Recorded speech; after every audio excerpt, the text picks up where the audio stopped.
भारत में ऑर्गेनिक खेती को लेकर के अब जाकर के जागरूक बहुत ज़्यादा लोग हुए हैं, लेकिन एक विडंबना ये भी है या फिर हम यूँ कहें कि ऑर्गेनिक खेती लागत जितनी ज़्यादा आप लगाते हैं उससे कम आप कमा पाते हैं, ये भी है। और ख़ास करके इसका क्या अभी वास्तविक स्थिति क्या है प्रोडक्शन को लेकर के, क्योंकि डिमांड अब धीरे धीरे बढ़ रही है, लेकिन प्रोडक्शन क्या है इस वक्त इतनी ज़्यादा लोगों के क्योंकि कई जगह हमने देखा है कि पहुंच से भी बाहर होती है।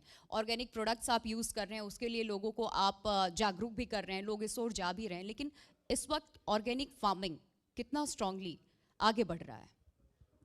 ये बात आपकी बिल्कुल सही है कि ऑर्गेनिक खेती से पैदावार कम हो रही है।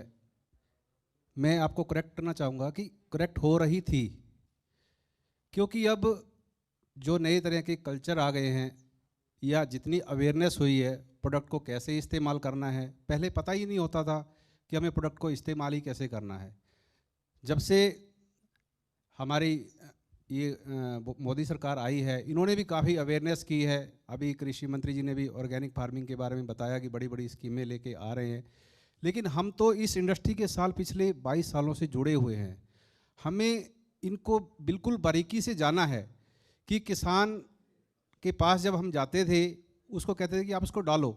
जैसे आज से कुछ समय पहले रासायनिक खादें आई थी, ज़बरदस्ती उनको डलवाया जाता था, सेम उसी तरीके से ऑर्गेनिक खादों को हमने डलवाया है। हमने रासायनिक खादों वाला युग तो नहीं देखा, लेकिन ऑर्गेनिक का युग हमने ज़रूर देखा है। जब हमने इसकी शुरुआत की, हमने किसानों के खेतों में ज़बरदस्ती फ्री ऑफ कॉस्ट लागत मूल्य पे अपने प्रोडक्ट को डाला है, और उसकी जब पैदावार हुई है, उसको रिजल्ट दिखाएं, तभी हमने उससे अपने पैसे की भरपाई की है, उसका विश्वास जीता है। अब हम ये नहीं कह सकते कि कृषि में उसको उत्पादन में कोई कमी आती है, कोई प्रॉब्लम आती है।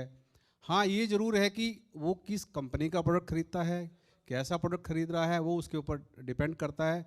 अगर वो अपनी सूझबूझ के साथ अच्छे प्रोडक्ट को खरीदता है तो मैं ये कहूँगा कि उसकी लागत बिल्कुल भी कम नहीं होगी। बिल्कुल, इस पर बात हम कर रहे हैं ऑर्गेनिक फार्मिंग को लेकर के, खेती को लेकर के।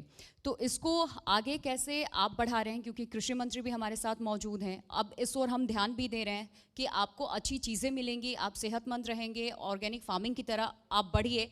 लेकिन दिक्कत यही आ रही है, जिस चीज़ का मैंने भी पहले जिक्र किया था, आपने भी माना है कि कहीं ना कहीं जो लागत है आपकी वो उतनी ज़्यादा आप नहीं कमा पाते हैं। ध्यान इस ओर भी है कि जो किसान अगर कुछ उपज उनकी हो रही है तो उस उपज से उनकी आमदनी ज़्यादा से ज़्यादा हो सके, क्योंकि कृषि प्रधान देश है और हमेशा किसानों को लेकर के ये कहा जाता रहा है कि कहीं ना कहीं वो फार्मिंग की तरफ तो हमेशा से रहे हैं, जो आय है उनकी वो नहीं हो पाती है। और बीते कुछ दिनों में हमने देखा भी है, किसानों ने अपनी हक की आवाज़ को भी उठाया था, और चूंकि कृषि मंत्री जी हमारे साथ हैं तो इस चीज़ को मैं आपके नज़रिए से समझना चाहूँगी कि आप कैसे इसको आगे लेकर जा रहे हैं। सरकार से आप क्या चाहते हैं कि क्या सरकार की तरफ से वो सपोर्ट सिस्टम आप लोगों को मिलना चाहिए?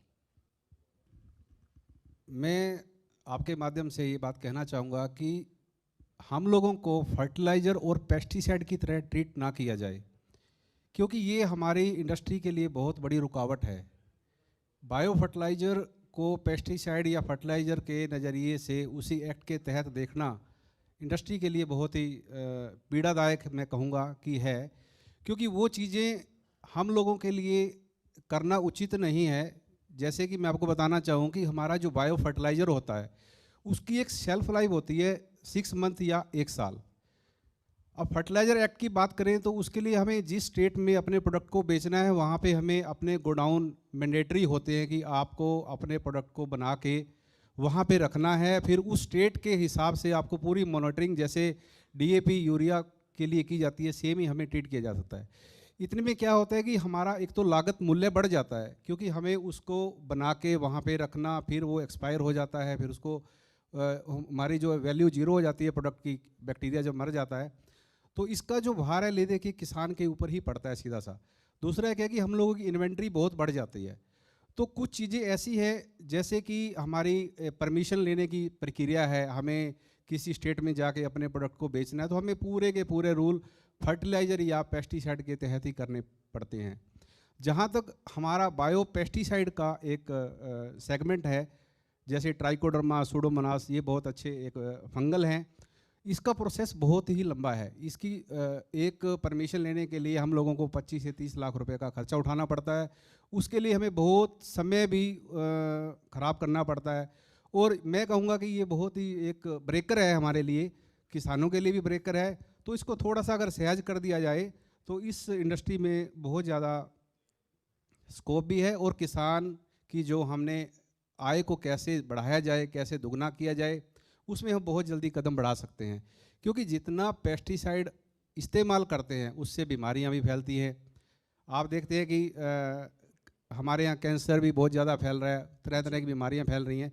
इसकी तरफ हमें, मेरे ख्याल से सरकार से मैं सहयोग की उम्मीद करूँगा कि हमारी इंडस्ट्री को अच्छे से एनालाइज करके इसके ऊपर कुछ विचार किया जाए। धन्यवाद।